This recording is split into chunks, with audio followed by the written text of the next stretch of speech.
contractor and provide rationale for their clearance. And there's many ways to provide that rationale. Here's the actual process. So we'll call this day 0. The sponsorship from the government or prime contractor of a contractor begins.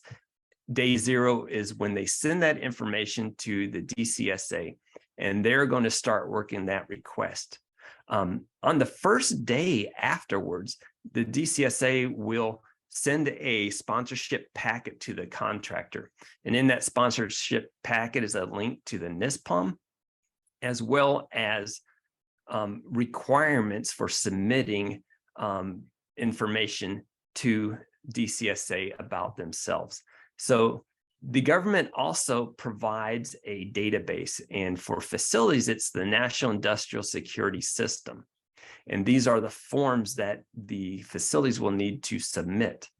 The other one is the personnel security clearance or eligibility determination, and it goes on the Defense Information System for Security. The reason I'm telling you this is before you used to have to mail different information in. Now it's all put on a database, and you can go in and pull these forms up and fill them out.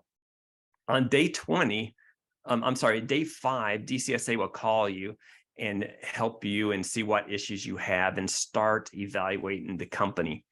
And then on day 20, these forms should be submitted to DCSA for facilities.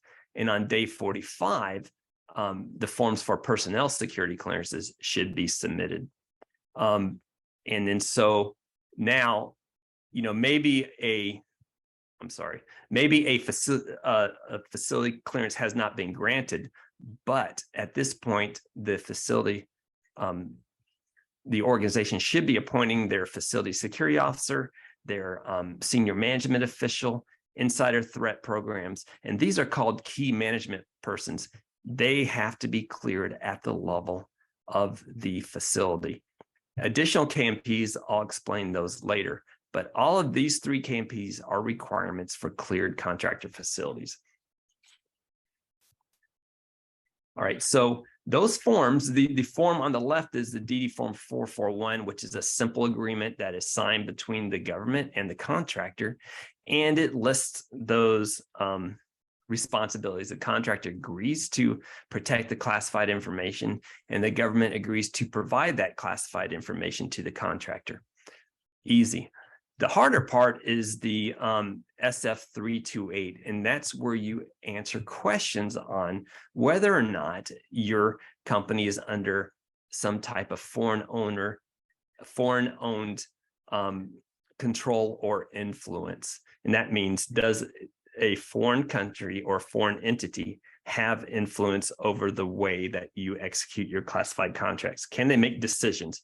And the answer should be no. And if the answer is yes, part of your work will be mitigating that level. And there's things that you can do to mitigate that. So now, now that we discussed the forms, there are National Industrial Security Program business records that are necessary. They're very important because the DCSA who provides those clearances need to really understand how the organization is organized. And I'll explain that a little bit later, but the importance of it is they want to know who's making the decisions and who should have clearances and who can be excluded from security clearances. Not everybody really requires a security clearance, but again, as I showed you with those KMPs, most of those employees have to have security clearances.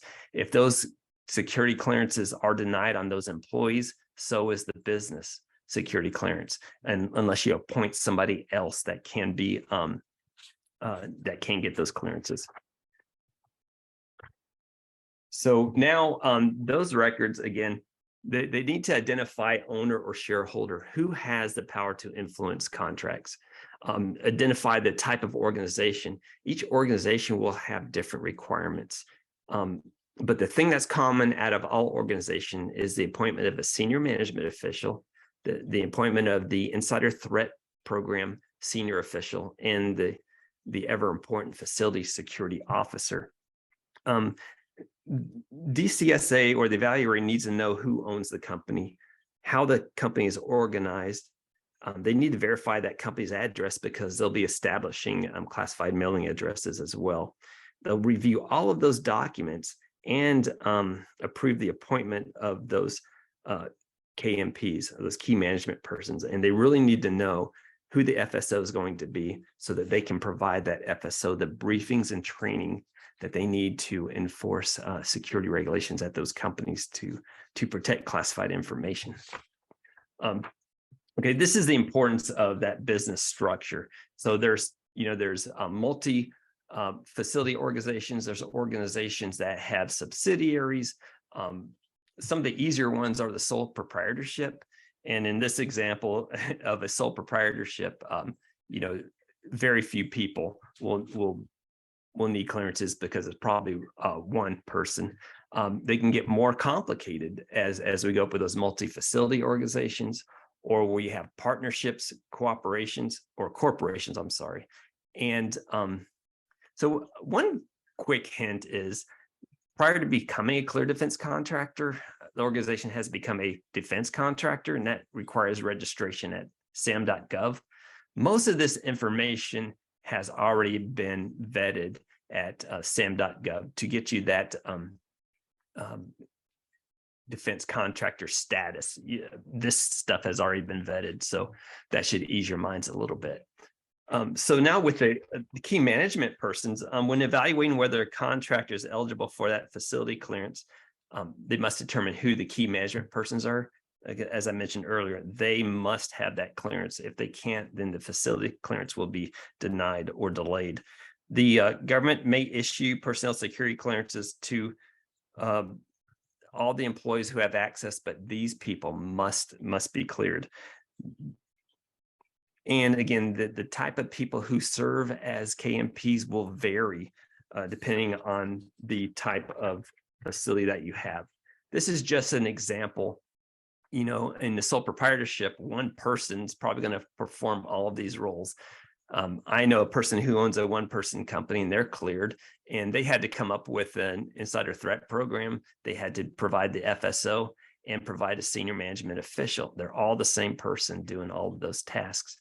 But when you get to a more complicated person, you can spread those KMP tasks over many different people. But again, the DCSA just needs to know who they are so they can approve it and evaluate risk to classified information. And then the facility clearance is in effect until that contract expires. If the contract is not renewed, the contract will go away, and hopefully you have other contracts. If you only have that one contract, everything on that contract will need to be returned to the government or destroyed, and the DCSA will provide you with how to destroy that. DCSA, or the Cognizant Security Agency, will require that you keep all those records of your facility clearance up to date and available for inspection. Again, that falls on the facility security officer. So here's a quick game. 6 awesome ways that you can delay a facility security clearance. Wrong address. Again, they're going to need a specific address so that they can approve a classified mailing address is one impact of it. KMP list has inconsistencies or they can't get cleared. Ignoring submission timelines. I showed you that timeline up front, and you don't want to blow that timeline because it could delay that facility clearance.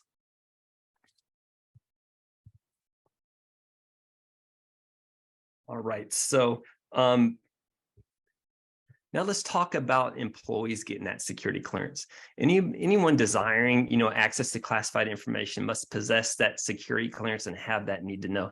The security clearance is pretty much straightforward. You put in a request for security clearance, or the FSO initiates a request for security clearance. You provide that information for the investigation and adjudication. And then if everything comes out favorable, you get that security clearance.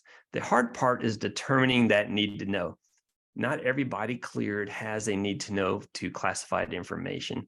And so that's one of the difficult things that the organization or the FSO will help their organization to determine who has need to know to view classified information.